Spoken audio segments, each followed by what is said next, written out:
America's the greatest country in the world. Thanks for being here on The First TV. Welcome to our special, The Fall of New York City. 9/11 was a literal fall of a part of New York City. But after that, the people rose up. But now, 24 years later, as buildings may be standing, are the people falling? Do you remember 9/11? It's 24 years ago. Just a little perspective on how much time that is. If you went back to 2001, it's funny, we just call it 9/11. We don't put the year in it, right? But if you go back to 2001, 24 years before that was what? What was 24 years between 2001? I think probably like 1992 or something. That's 1977. Are you with me? So think of the difference between 1977 and 2001. We're that same number of years after 2001. If you take all the Americans who are alive today, what percentage of them were not even alive on 9/11? What percentage of Americans alive today were not alive on 9/11? 30%.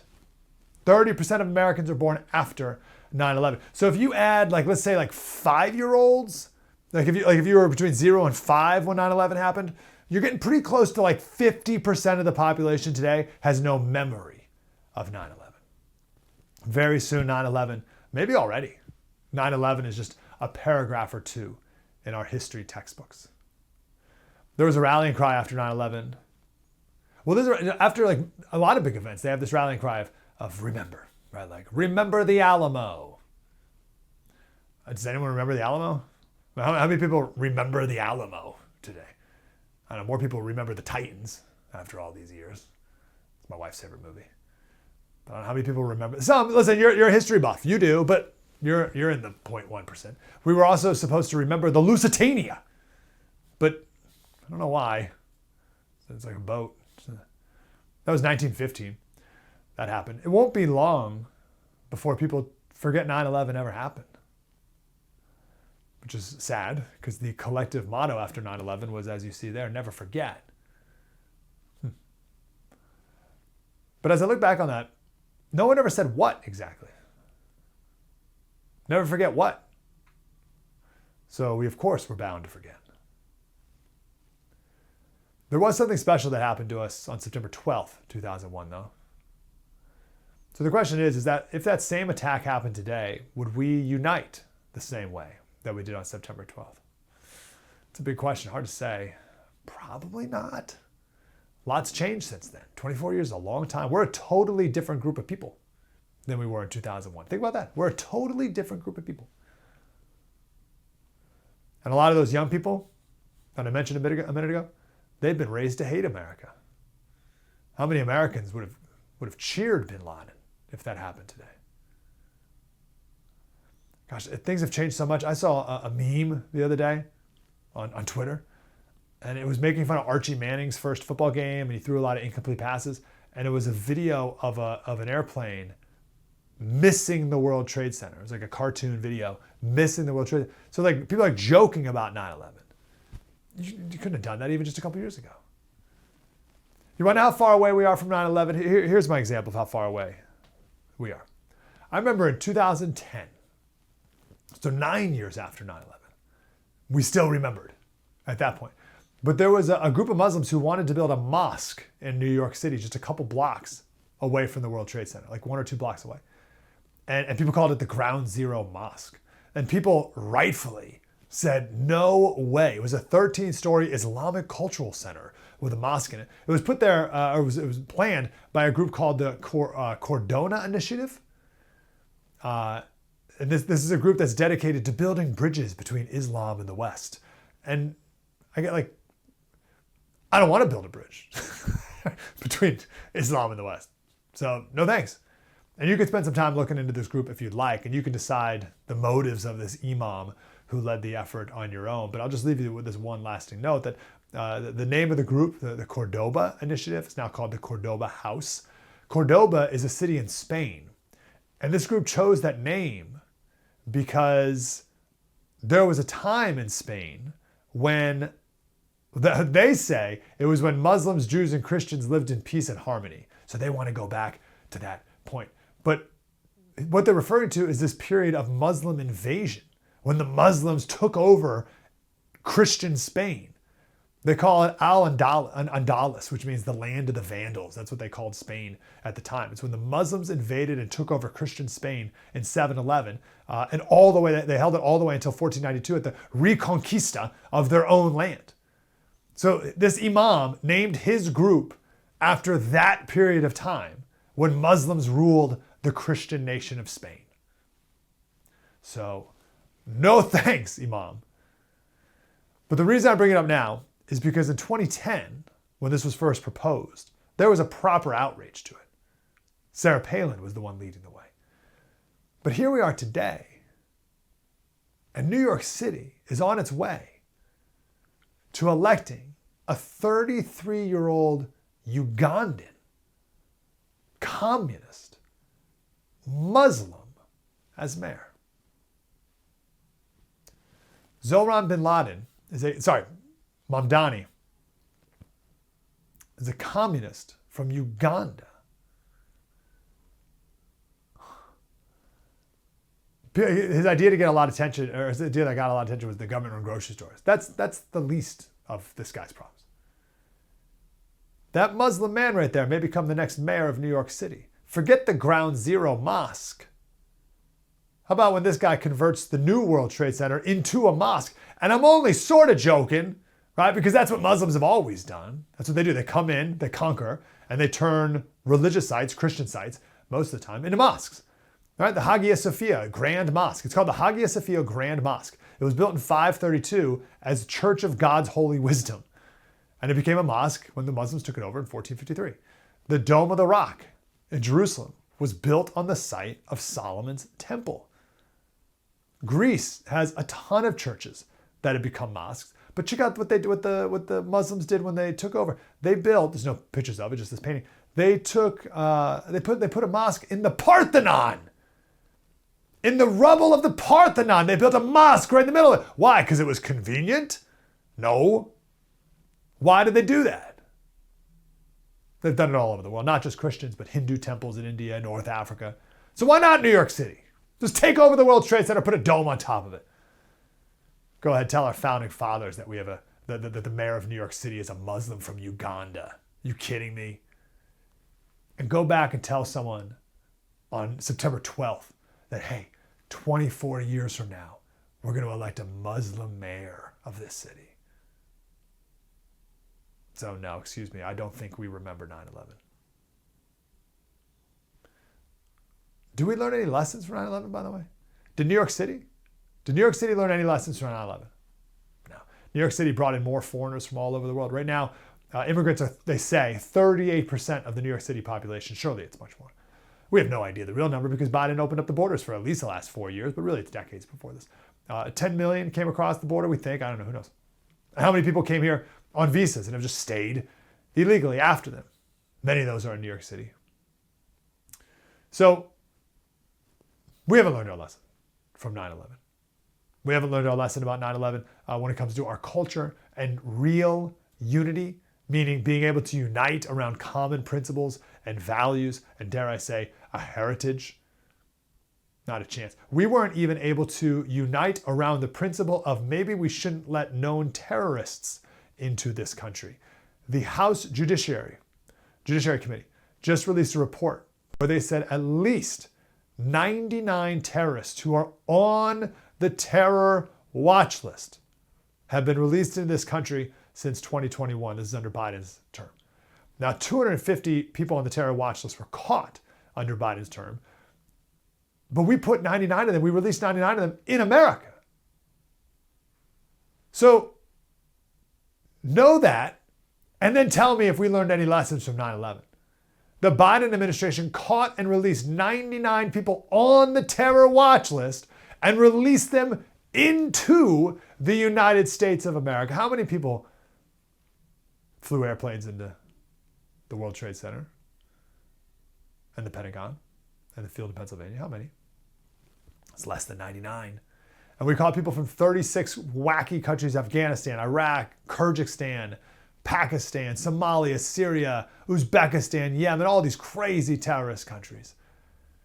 Now, those are the people who are already on the terror watch list. This says nothing about the who knows how many people, tens of thousands of people from countries like Iran and Syria and Afghanistan who want to be terrorists. So you think, well, hold on, why would we let one of them in? One of the known. So, all right, so it's one thing if there's a guy from Afghanistan, you let him in, and you're like, maybe you're one of the good guys. Like, all right, but if you're already on the terror watch list, why would you possibly let him in? Let me give you one example. There's this guy, Issam Bazi. He's from Lebanon, and he went to Venezuela, and then he worked his way up to America, right, through Mexico into America, came across the border illegally. We got him, right? We arrested him at the border, but then we decided to release him into America. Why would we possibly release this guy into America? Well, he was a bit overweight at the time. He looks okay there, but he was a bit overweight at the time, and we were concerned that if we put him in an immigrant detention center, that he might get COVID. He was on the terror watch list. But we didn't want him to get COVID. So we erred on the side of just letting him in. The Judiciary Committee report has a bunch of these examples. That one just seemed the most comical of all. But there's plenty of them. Like a guy in Afghanistan, he was released by an immigration judge who was never told he was a member of this Afghan terror group. That felt like it wasn't relevant information. I don't want any of these people here. Not one of them. So to be clear, the most basic lesson from 9/11, perpetrated by people who overstayed their student and tourist visas, the most basic lesson is, hey, let's keep terrorists out of this country. Like, it's like the bare minimum lesson that you think we could all agree on. We didn't even learn that. So there's no way we learned the deeper lessons that we should have learned from 9/11. Like, what is an American? Who is this country for? What nation are we trying to build here exactly? We just went on our way. Like it never even happened, dare I say. We forgot. And look what they're about to do in New York City, who they may elect to be their next mayor. Maybe, however, MAGA is turning it around. Welcome back to our special, The Fall of New York. What an honor to talk to the great Sid Rosenberg, host of Sid and Friends on WABC, of course, in New York City. Sid, how you doing, brother? I'm doing great. It's an honor to speak to you. I hear you on my station quite a bit whenever my dear friend Bill O'Reilly goes to Montauk or China. Here comes the great Mike Slater. So nice to be on. Thank you very much. Oh, that's awesome, Sid. Thanks for that, brother. I want to get to Mamdani, but let's go back a little bit and reflect on 9/11. 24 years ago, Sid. I made this point that 24 years before 9/11 was 1977. How about that? Like, a long time has passed. Where were you on 9/11? 1977, that wild summer here in New York when Reggie Jackson hit 3 home runs in one World Series game against the Dodgers, and we had the Son of Sam and the blackout. So that was quite a summer, 77. But that particular morning, I was still doing sports. I wasn't doing news talk yet. And I was working for a guy, you may have heard of him, named Don Imus. And I was the Imus in the Morning sportscaster. So the night before 9/11, 9/10, back in 2001, the football giants opened up Monday Night Football against the Denver Broncos. The Giants had gotten blown out in the Super Bowl by the Baltimore Ravens. Kerry Collins had a bad game. But the NFL still rewarded the Giants by putting up a Monday Night Football the next season. So the first Monday night game of the year, September 10th, 2001, was the Giants and the Broncos. And the Giants got blown out by Brian Griese in Denver. But as the first plane hit the World Trade Center, I was literally talking about the Giants-Broncos game with Don Imus and Charles McCord on WFAN here in New York City. Gosh, I remember hearing some stories now that you say that of people who worked in the World Trade Center, like some cooks, guys at the top of the restaurant, who were late to work because they stayed up late watching the Monday Night Football game. So, yeah, you're exactly right. I forgot about that. That's right. A lot of people were late because of the Giant game. And look, I became very friendly, Mike, with the former Giant coach at the time. His name was Jim Bossel. He died 2 years ago. He was a terrific guy. And he said to me, Sid, he goes, we got back very early Tuesday morning from Colorado, and we were pulling up to the gate in Newark Airport. And as we were taxiing towards the gate, getting home early in the morning, United Flight 93 was actually pulling out. So the giant plane pulled up right next to United Flight 93. And then talking to Faisal, he said, Sid, the next couple of weeks after that, I'd go to work to watch game film at 6 o'clock in the morning at the Meadowlands. And he goes, I noticed the cars never left Secaucus. Those were the people that drove their cars to Jersey, took public transportation into the city that day, and they all died. So those Jim Faisal stories were pretty intense. And yes, we're coming up on 24 years. And, Rudy Giuliani, thank God, survived a horrible car accident this weekend, America's mayor. No one could have ever done a better job than Rudy did back then. And to go from Rudy Giuliani on 9/11 to the possibility, if not probability, of Zoran Mamdani really tells you how far New York has fallen over the last decade or so. Man, what an unbelievable shame. And it didn't have to be this way. It's crazy. One more background point before we move forward is, when you look back, what do you remember about 9/12? Like what goodness, what glimmer of hope and goodness did we have on that day? Well, I think that was in my lifetime, and if God is good to me, Mike, I'll be 59 in April. That was the kumbaya moment for the country that I never saw before, and I haven't seen since. That was when everybody was American. Everybody was proud to be an American, even though we got hit. Everybody loved each other. People were grabbing each other in the streets, complete strangers, and shaking hands and crying. I could remember standing on the West Side Highway, Mike, the next morning as the police and fire trucks and first responders and all those folks were on the way to the World Trade Center. And we stood there, thousands of us, in the streets clapping.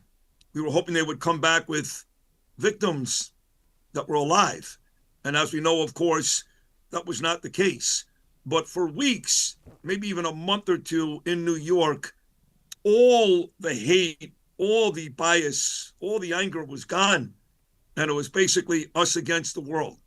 And even George Bush, you can make a very good argument that that was a pretty rough presidency for 43, especially the second term. But you go back to him on that wreckage with that bullhorn, or you go back, President Trump is going to throw out the first pitch at the Yankee game, 9/11. You go back to President Bush doing that with the help of Derek Jeter against the Arizona Diamondbacks in the World Series. And that was about one of the greatest moments in New York and American history. We came together. We all loved each other. But unfortunately, Mike, like everything else, after a couple of weeks, it all went away. All that being said, now 24 years later, what are the defining characteristics you think of Zoran Mamdani? And how did he even get this close to being mayor? Well, it's a combination of things. First of all, it's 12 years of bad mayors here in New York. We had 8 years of Bill de Blasio. Many people, including me, Mike, and Bill O'Reilly, believe he's the worst, not just mayor, but the worst public official in the history of New York. And we've had some bad ones, right? Abe Beam and others. But when you go from 8 years of de Blasio to 4 years of Eric Adams, and look, Eric is not as bad as Bill de Blasio, but there was a tremendous amount of hope and expectations for Eric. He was a cop. He was a law and order guy, and he was going to bring New York back. And he's a nice guy. I like him personally, but he didn't do it. He didn't come close, not even close. So we've had 12 years of bad mayors, all Democrats, by the way, here in New York, as well as 12 years of bad governors, Cuomo, Hochul, all Democrats, by the way. You got to go back to Rudy Giuliani, Mike Bloomberg, and Governor Pataki when this city and state were run by Republicans and the city and state was run well. So 12 years of bad mayors. Then you combine the fact that this guy is, I hate to say it because I can't stand him, but he's kind of cute, like you, Mike. He's young and he's got charisma. And he's making all the promises you want to hear, right? If you're a 23-year-old girl and you're living in Williamsburg with two other girls and your parents are complaining about the rent and you owe $100,000 to USC, and this guy's going to come and make it all go away, You're going to love this guy. And then there's a third part of this, which for me is scary with the last name Rosenberg, and that is this guy doesn't like the Jews. He hates my people. And it has become incredibly chic, really chic in New York to hate the Jews. So bad leaders before, I'm young, I'm giving you everything for free, and I don't like the Jews. There's your winner. It's unbelievable. This is a bigger picture question too, but how did New York City go from, so my parents grew up in Long Island, and I grew up in Syracuse, New York, so I had enough New York connections growing up. And how did New York City go from you? Like when I think New York City, I think Sid Rosenberg, like forget about it. Like I brought my kids to New York City for the first time recently, and we got an authentic forget about it. We were at a pizza place, and I was just yucking it up with the guy behind the counter, and he gave a proper forget about it. Didn't even know he said it. And I was like, kids, did you hear that? Like, that's New York to me. How did it go from that to, oh, we got to shut down because of COVID, and now let's elect the guy from Uganda to be our president? Like, what is that New York City that we now have? Call Florida. If you want the guys like me with the gold chain, the chest wide open, I'll start a fight on a subway when I see a rabbi being, provoked by some Jew hater. I'll fight in the streets, and I've done that. But a lot of me went to Florida, because they got sick and tired of paying high taxes. They got sick and tired of the crime and the dirt and junkies shooting up in the streets and people masturbating on the subway. I hate to use that word on this classy podcast, but it's true. So, given the choice to go down to Florida, where I lived for 16 years, I lived in Boca Raton for 16 years. I loved it. But in this field, which we're both in, Mike, you get the opportunity to do TV or radio in New York.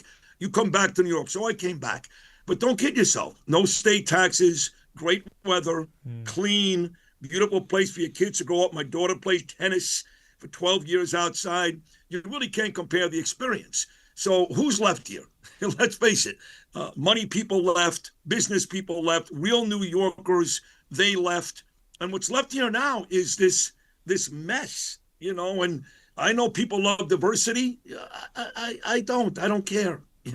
I just want good people. I'm sorry. I want good people. I don't care what your color is. I don't care what your sexual preference is. I don't care what gender you are. I don't care who you pray to. I don't need to see more black people or Muslim people or Asian people to feel like I live in a great place. I just want good people. You can be any of those, but you got to be good people. And here in New York, I'm not sure we have so many quote unquote good people. Great. What is the worst policy of Zohran Mamdani that you're most concerned about? Well, I mean, I guess it's got to be, the rent freeze, which he can't do. Public grocery stores. He's going to take over all the grocery stores. Don't forget my boss here at WABC, John Katzimatidis. He owns all the D'Agostino's and all the Ristidis here in New York. So he'd be running all the grocery stores. That's a terrible thing. Like I said, the rent freeze. I think those are the more dangerous things. I mean, again, as a Jewish person, a lot of my brethren here are talking about how he's going to treat the Jewish people and how dangerous it's going to be for the Jewish people. And that's true. I think if you're a Jew in New York, it's going to be dangerous. But most people don't vote about that. They vote about their pocketbooks. They're worried about their security when it comes to money. Now, here's the good news, Mike, okay? About 85% of the stuff that Mamdani has been promising New Yorkers, guess what? He can't do it. He doesn't have the legislative authority, doesn't have the power to do it, right? He's got to go just like Mayor Adams had to do to the assembly, to the legislature. He just can't pass all this stuff. He doesn't have the authority or the power. So that's the good news. A lot of the stuff that is scaring people like me, he just can't do. But the fact that he thinks that way with an assembly and a city council and a governor that is liberal, democratic, and will do anything they can to screw people like Sid Rosenberg, that makes him dangerous. So I think his economic policies are the ones that'll hit home first, above and beyond the Jewish stuff. But again, take a little solace in the fact he can't do most of the stuff he's promising to do. Yeah, well, let's not let the devil get a foothold. My last question for you, Sid. So on my national radio show, we have people from all over the country call in. And I have enough New York ties where I like to fight for New York. I don't want to see New York fall. But there's a lot of people across the country who are like, whatever. These people get what they vote for, and they should get it good and hard, and who cares about New York? I live out here in the country. It doesn't affect me. Why does New York matter? It's the biggest, greatest, and most important city in the world. It matters. Everything goes through New York, whether it's financial, it all begins and ends here. I mean, for somebody to say that, I guess if you're living in Omaha right now or La Crosse, Wisconsin or Clarksville, Tennessee, you don't think about it. But the truth is, it all begins and ends right here. Now, look, from a bigger perspective, there will be Republicans that'll say, this is great. Because if Mamdani wins, and even Hakeem Jeffries admits this on the Democrat side and others, if he wins, you can basically kiss the midterms goodbye with the Democrats. That this will be great for the Republicans. And that's great. I'm a staunch Republican. I want Republicans to win everywhere. But I am not willing to sacrifice my city and the greatest city in the world to ensure that we win the midterms in 2026. So there is a silver lining for Republicans out there. If this guy wins, it could mean gloom and doom for the Democrats, but I don't want to try it out. I don't want to be the petri dish for the 2026 midterm. So we'll wait and see, but it is pretty short-minded if you're out there thinking, New York doesn't matter. I live 1,000 miles away. What we do here affects you, not just in this country, but quite frankly, all over the world. New York, with all of this mess, is still the greatest and most important city in the world. Great Sid Rosenberg, the king of New York. He hosts the morning show on WABC. You kidding me? Sid and Friends every morning. Sid, great to talk to you, brother. Keep up the wonderful work.